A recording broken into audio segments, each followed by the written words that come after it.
Capítulo 2. Todos se quedaron mirando fijamente a David. Chris se sentía igual que si le hubieran dado un puñetazo en la boca del estómago. Todavía estaba asombrado por la información que les habían proporcionado sobre los manejos internos en Stars, pasmado al darse cuenta de que iban a tener que apañárselas ellos solos y además había otro laboratorio. Y quiere que Rebecca lo acompañe. David continuó hablando, con sus ojos oscuros fijos todavía en la joven miembro del equipo Bravo. He hablado con la gente de mi equipo en la que creo que puedo confiar, y 3 de ellos han accedido a venir conmigo. No voy a mentirte, será peligroso y, sin los Stars para apoyarnos, no tenemos garantía de que seremos capaces de cerrar de una forma definitiva el laboratorio. Solo queremos entrar, recoger pruebas convincentes sobre ese tal virus y regresar antes de que nadie sepa que hemos. Chris lo interrumpió sin poder contenerse durante más tiempo. Yo también voy. Todos queremos ir, dijo Barry con firmeza. Gil asintió, colocando su brazo alrededor de los hombros de Rebecca. La joven parecía avergonzada por las atenciones, y sus mejillas se pusieron rojas por la emoción. Al mirarla, Chris recordó de nuevo a su hermana Claire. Era algo más que el parecido físico. Rebecca tenía el mismo ingenio, la misma combinación inspirada de valor y de sentido de la preparación que tenía la hermana pequeña de Chris. Además, desde que se había producido aquel desastre en la mansión Spencer, Chris había sentido el mismo impulso protector hacia Rebecca. Ya habían muerto demasiados amigos suyos: Joseph, Richard, Kenneth, Forrest y Enrico, por no mencionar a Billy Robinson. No se había encontrado su cuerpo, pero Chris no tenía la menor duda sobre su destino. Umbrella lo había matado para impedir que hablara. No es que Rebecca no fuese capaz de cuidar de sí misma, pero maldita sea, es parte de tu equipo. De ninguna manera irá sin nosotros. David meneó la cabeza con un gesto negativo. Mira, esta no es una operación a gran escala. La verdad es que 5 personas ya es pasarse un poco. Rebecca tiene la formación que necesitamos para encontrar los datos sobre el virus, y ya conoce los síntomas que estamos buscando. Ya tiene un equipo aquí, repuso Chris. Nos lleva a nosotros en lugar de a los suyos, que se pueden dedicar a investigar toda la trama oculta. David volvió a reclinarse en su butaca y miró fijamente a Chris, con el rostro completamente inexpresivo.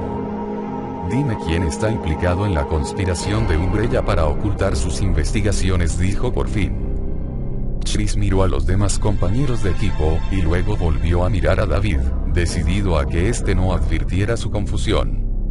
Sospechamos de bastante gente de la localidad. De los trabajadores de las oficinas de Umbrella, por supuesto del jefe de policía, Irons, de un par de sus hombres. David asintió. Y ahora que parece que también los Stars están metidos en el ajo, ¿qué propones que hagamos? ¿A dónde demonios quiere llegar con todo esto? Chris suspiró. No lo sé. Deberíamos contactar con los federales, quizá con una división de asuntos internos que investigue a los Stars y a la policía de Raccoon City. Barry lo interrumpió metiéndose de lleno en la conversación. Nos pondremos en contacto con las demás secciones de los Stars. Todavía hay buena gente trabajando que no va a estar nada contenta cuando se entere de que Umbrella ha estado metiendo mano para intentar hacerse con el control de la organización. David asintió de nuevo. Así que estamos de acuerdo en que debemos detener a Umbrella, aunque eso sea peligroso, ¿verdad? Joder, eso está claro, contestó Chris, furioso. No podemos quedarnos sentados sin hacer absolutamente nada. No sabemos qué puede llegar a pasar si el virus se escapa de nuevo. ¿Y qué puedes decirme sobre la clasificación de ese virus?, preguntó David con voz tranquila.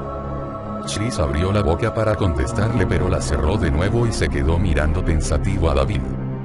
Estaba a punto de contestarle que se lo preguntara a Rebecca, pero eso ya lo sabe. David se puso de pie y los miró de uno en uno mientras hablaba con un tono de voz intenso y decidido. Estoy de acuerdo con que debemos detener a Umbrella, pero no nos engañemos, estamos hablando de separarnos de los Stars y de enfrentarnos a una compañía multimillonaria nosotros solos y sin ayuda. No vamos a estar seguros en ningún lado. Además, la única posibilidad que tenemos de lograr nuestro objetivo es si cada uno de nosotros hace todo lo que puede, en lo que hacemos mejor, para acabar con Umbrella. Fijó su fría mirada en Chris, como si se hubiese dado cuenta de que era él a quien debía convencer. Tú, Gil y Barry ya sabéis lo que tenéis que buscar por aquí, y lleváis en los Stars mucho más tiempo que Rebecca. Deberíais quedaros aquí, pero deberíais permanecer fuera de la vista, y ver si podéis conseguir averiguar cuál es la conexión entre la policía local y Umbrella. Poneos también en contacto con los miembros de Stars que creáis que son de confianza y que puedan sernos de ayuda. David se volvió de nuevo hacia Rebecca y añadió: y si estás de acuerdo, creo que deberíamos salir esta misma noche hacia Maine. Creo que, por la información de la que dispongo, la situación ya se ha salido de madre. Mi equipo está preparado y a la espera. Podremos infiltrarnos en las instalaciones de Umbrella mañana por la noche. La habitación quedó en silencio durante unos instantes, silencio solo roto por el zumbido del ventilador del techo. Chris todavía se sentía furioso, pero no pudo encontrar ningún fallo en la lógica de David. Tenía razón con respecto a las opciones de que disponían y, le gustase o no, la decisión de ir a Maine correspondía por entero a Rebecca. ¿De qué información dispone?, preguntó Gil pensativa, como ha descubierto lo del laboratorio. David extendió la mano hacia una desgastada cartera que había dejado al lado de su butaca y rebuscó en su interior. Bueno, eso ya es otra cuestión, además de bastante extraña. Esperaba que alguno de vosotros me ayudara a descifrar parte de esto. Dejó 3 hojas de papel en la mesita de café mientras hablaba. Parecían fotocopias de recortes de papel y un diagrama bastante simple. Poco después de hablar con la oficina central, recibí la vista de un extraño, un hombre que dijo ser amigo de los Stars. Me dijo que se llamaba Trent y me entregó todo esto. Trent. Lo interrumpió Gil, exaltada. Se giró hacia Chris con los ojos abiertos de par en par, y este sintió que el corazón le daba un salto. Casi se había olvidado de su misterioso benefactor. El tipo que le dijo a Gil que tuviera cuidado con los traidores, el que le dijo a Brad dónde debía recogernos. David se quedó mirando a Gil con una expresión extrañada en el rostro. ¿Lo conoces? Justo antes de partir en la misión de rescate de los miembros del equipo Bravo, un tal Trent me entregó información sobre la propiedad de Spencer y me advirtió sobre Wesker, explicó Gil. Era todo un personaje, muy sombrío. No logré adivinar nada sobre él, ¿sabe? Pero sabía lo que estaba ocurriendo en Umbrella, y lo que me dijo encajaba a la perfección. Barry asintió. Además, Brad Vickers nos dijo que Trent le había indicado por radio las coordenadas de la mansión Spencer justo después de que Wesker activara el sistema de autodestrucción. Si no hubiera llamado por radio, habríamos volado por los aires con el resto de la mansión. Chris se dio cuenta de repente de que empezaba a sentir un fuerte dolor de cabeza, mientras los demás se acercaban a la mesita de café de Barry para echar un vistazo a los papeles de David. Los Stars estaban trabajando para Umbrella, había otro laboratorio repleto de virus de Maine, y Trent aparecía de nuevo, de forma inesperada y como si se tratase de una extraña especie de hada madrina. No tenía ni idea de los motivos que lo impulsaban a hacerlo. Era algo parecido a un juego, y las apuestas eran todo o nada mientras luchaban por llegar hasta el fondo de la conspiración Umbrella. Y no nos queda más remedio que jugar, pero ¿a qué juego estamos jugando? ¿Qué es lo que estamos arriesgando si fallamos? Chris lanzó una rápida y desasosegada mirada a Rebecca, pensando de nuevo en su hermana y deseando, no por primera vez, que nunca hubieran oído hablar de Umbrella. David los observó mientras estudiaban la información que Trent le había entregado, y en cierto modo no se sorprendió de que aquel extraño y enigmático individuo hubiese contactado con los Stars con anterioridad. Era obvio que el hombre era un profesional, aunque lo que no estaba tan claro era en qué campo exactamente, y David Trapp no lograba imaginárselo. ¿Por qué querría ayudarnos a luchar contra Umbrella? ¿Qué representa todo esto para él? David se dedicó a recordar el breve encuentro que había tenido con él solo 5 días atrás, e intentó rebuscar en su memoria alguna pista, algún dato que se le hubiera pasado por alto. Había llegado tarde a casa del trabajo y había estado lloviendo. mejor dicho, diluviando, una tremenda tormenta veraniega que hacía temblar los cristales y que casi ocultó el leve sonido de sus llamadas a la puerta. Los Stars de Exeter habían tenido un verano bastante tranquilo, con más papeleo que acción. Los miembros del equipo Bravo se habían marchado a un seminario sobre conductas criminales que se celebraba en New Hampshire, y David había estado pensando en hacer una pequeña maleta y asistir los últimos días hasta que recibió la llamada de Barry, seguida del primer indicio de que algo andaba mal en la oficina central. Había pasado todo el día siguiente llamando a varios de sus contactos en las demás secciones y haciéndoles preguntas muy discretas, mientras revisaba los informes sobre Umbrella, y no había llegado a su casa hasta casi la medianoche. La lluvia lo había obligado a entrar rápidamente, y el tiempo hacía juego perfectamente con el humor que tenía. Se había servido un whisky escocés y, literalmente, se había dejado caer sobre el sofá. La cabeza le daba vueltas por las consecuencias de lo que se había enterado, o bien su viejo amigo Barry estaba mintiendo, o bien el subdirector de los Stars había sido. Los golpes en su puerta habían sido tan suaves que al principio ni los oyó debido a la fuerza con la que caía la lluvia. Después sonaron más fuertes e insistentes. David frunció el entrecejo y miró su reloj. Se acercó lentamente a la puerta preguntándose quién demonios podía llamar a su puerta a aquellas horas de la noche. Vivía solo y no tenía familia, así que tenía que ser alguien del trabajo o alguien que había tenido algún problema con su coche. Abrió un poco la puerta y vio a un hombre con una gabardina negra en mitad del porche de entrada con unos gruesos regueros de agua bajándole por el rostro. El desconocido sonrió, con una expresión amistosa en la cara y con los ojos brillando de buen humor. David Track.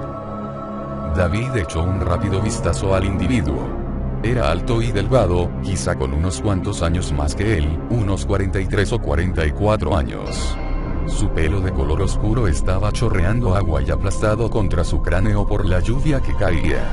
Tenía un gran sobre en una de sus enguantadas manos. ¿Sí? La sonrisa del desconocido se ensanchó. Me llamo Trent. Esto es para usted.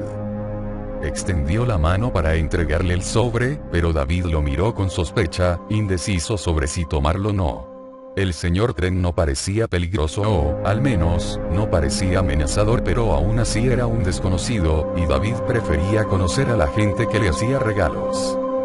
¿Lo conozco?, preguntó David. Trent meneó negativamente la cabeza, pero su sonrisa no disminuyó. No, pero yo sé quién es usted, señor Trapp. Y también sé contra lo que se enfrenta. Créame, va a necesitar toda la ayuda que pueda conseguir. No sé de qué me está hablando. Quizá me ha confundido con otra persona. La sonrisa desapareció por completo del rostro del desconocido, y sus ojos oscuros se entrecerraron ligeramente. Señor Track, está lloviendo, y esto es para usted. Confuso y también un poco irritado, David abrió un poco más la puerta y tomó el sobre. Trent se dio la vuelta y comenzó a alejarse en cuanto él cogió el sobre. Un momento. Trent hizo caso omiso y desapareció bajo la cortina de lluvia. David se quedó allí de pie, bajo el umbral de la puerta, sin saber qué hacer, con el sobre en la mano y mirando la oscuridad durante todo un minuto antes de entrar de nuevo en la casa. Cuando por fin estudió el contenido del sobre, deseó haber salido en pos de Trent, solo que para entonces, por supuesto, ya era demasiado tarde. Demasiado tarde, y lo que quería decir era demasiado obvio. Sabía lo que pasaba en Umbrella y en los Stars, pero ¿para quién trabaja? Y lo que es más importante, ¿por qué me escogió a mí? Gil y Rebecca estudiaban con detenimiento el mapa mientras Barry y Chris repasaban los recortes de los artículos de periódicos. Eran 4, todos recientes y centrados en la zona costera de alrededor de un pequeño pueblo pesquero llamado Ensenada de Caliban, en Maine. 3 de ellos comentaban la desaparición de pescadores locales, y a todos se les daba por muertos. El cuarto artículo trataba de una forma bastante humorística sobre los fantasmas que habitaban en la ensenada. Al parecer, muchos habitantes de la localidad habían oído extraños ruidos que flotaban por encima de las aguas a altas horas de la madrugada, a los que habían descrito como gritos de condenados. El autor del artículo había sugerido chistosamente que los testigos de semejante hecho deberían dejar de beberse los enjuagues bucales antes de irse a la cama. Muy divertido, a menos que sepas lo que nosotros sabemos sobre Umbrella. El mapa mostraba una franja de terreno costero justo al sur del pequeño pueblo. Era una toma aérea de la propia ensenada. David había descubierto unos cuantos datos sobre la zona en una visita a la biblioteca de Exeter. Se había sentido un poco incómodo con la idea de utilizar el ordenador de los Stars después de la llamada de Barry. Era un área bastante aislada que había sido adquirida hacía ya bastantes años por un grupo anónimo. Al norte se alzaba un faro en desuso, situado en lo alto de un risco supuestamente repleto de cuevas marinas. El mapa de tren mostraba varios edificios detrás del faro, que llegaban hasta un pequeño muelle en el extremo sur de la cala. En el mapa se veía una línea que recorría toda la parte interior de la ensenada y que probablemente era una valla. En el extremo superior se leía Ensenada de Caliban escrito con grandes letras. Justo debajo, pero con letras más pequeñas, decía: Investigación y pruebas, Umbrella. La tercera hoja de papel que Trent le había entregado era la que David no acababa de entender. Era una corta lista de nombres, seguida de un texto. Los nombres eran 7 en total: Lyle Hammond, Alan Kineson, Tom Athens, Louis Turman, Nicholas Griffith, William Birkin, Tiffany Chin. El texto estaba justo debajo de la lista, y era algo en cierto modo poético, escrito en mitad de la página con una letra recurvada. Hill había tomado el papel en su mano y estaba leyendo el texto cuidadosamente. Luego levantó la vista y miró a David con una media sonrisa en el rostro. Está claro que se trata del mismo Trent. A este tipo le encantan los acertijos. ¿Tienes alguna idea de lo que significa?, quiso saber David. Hill suspiró profundamente. Bueno, uno de los nombres que aparece aquí también estaba en la lista que Trent me entregó a mí. Es William Birkin. Descubrimos que al menos algunos de los nombres pertenecían a científicos que trabajaban en la mansión Spencer, así que apostaría algo a que esta gente también trabaja para Umbrella. Puede que Birkin no estuviera en la mansión cuando fue destruida. No reconozco los demás nombres. David asintió. Los he introducido en el ordenador de los Stars y no ha salido nada sobre ellos. Pero en cuanto al resto, ¿es alguna clase de adivinanza o algo así? Hill miró de nuevo el papel, ceñuda, mientras lo leía para sí misma. Mensaje de Hammond recibido /serie azul /introducir respuesta para la clave /letras y números a la inversa /arco iris del tiempo /no contar /azul para acceder. Rebecca tomó el papel de manos de Hill mientras ésta miraba, de forma pensativa, a David. Buena parte de lo que Trent me entregó parecía material escogido bastante al azar, pero parte de él estaba relacionado con los secretos de la mansión Spencer. Todo el lugar estaba repleto de cerraduras de rompecabezas y de trampas. Quizás este texto consiste en lo mismo. Debe de estar relacionado con lo que encontraremos en ese lugar. ¡Oh, mierda! Todos se giraron hacia Rebecca, que estaba mirando el extremo superior de la página, con el rostro completamente pálido. Miró a David con una ansiosa expresión de desesperación. Nicholas Griffith está en la lista. ¿Sabes quién es?, inquirió David. Ella los miró uno por uno, con una tremenda inquietud en su juvenil rostro. Sí, solo que pensaba que estaba muerto. Era uno de los mejores, uno de los científicos más brillantes que jamás haya trabajado en el campo de la biología y de la bioquímica. Miró fijamente a David, con los ojos llenos de temor, y añadió: si está trabajando para Umbrella, tendremos que preocuparnos mucho más que por un escape del virus T. Es un genio en el campo de la virología molecular y si lo que se cuenta sobre él es cierto, también está completamente loco. Rebecca miró de nuevo la lista, con un nudo en el estómago. El Dr. Griffith todavía vivo y trabajando para Umbrella. ¿Es que la cosa puede ir aún a peor? No creo. ¿Qué puedes contarnos sobre él?, preguntó David. Rebecca sentía la boca seca. Extendió la mano hasta el vaso de agua y lo vació de un trago antes de volverse hacia David. ¿Cuánto sabes sobre el estudio de los virus?, preguntó ella a su vez. Absolutamente nada, repuso David, con una ligera sonrisa. por eso estoy aquí. Rebecca asintió mientras intentaba pensar por dónde empezar. Bien. Los virus se clasifican según su modo de reproducirse y multiplicarse, y por el tipo de ácido nucleico que tienen en el virión, que es el elemento especializado del virus que le permite transferir su genoma a otra célula viva. Un genoma es una cadena sencilla de cromosomas. Según la clasificación Baltimore, existen 7 tipos distintos de virus, y cada grupo infecta ciertos organismos de un modo concreto. A principios de los 60, un joven científico de una universidad privada de California desafió esta teoría, insistiendo en que existía un octavo grupo, basado en virus del tipo ADNS y además virus ADNS, el cual podría infectar a cualquier organismo con el que entrase en contacto. Era el Dr. Griffith. Publicó numerosos artículos, y aunque las deducciones eran erróneas, sus razonamientos eran excelentes. Lo sé porque los he leído. La comunidad científica se burló de la teoría, pero su investigación sobre los organismos de inclusión específica de virus en el citoplasma sin un genoma lineal. Rebecca se calló poco a poco al darse cuenta de las expresiones de desconcierto en sus caras. Lo siento. Bueno, el caso es que Griffith dejó de intentar demostrar su teoría, pero mucha gente estaba muy interesada en saber con qué nueva idea saldría. Hill la interrumpió, con el entrecejo fruncido. ¿Dónde has aprendido todo eso? En clase. Uno de mis profesores era un aficionado entusiasta de la historia de la ciencia. Su especialidad eran las teorías pasadas de moda y los escándalos.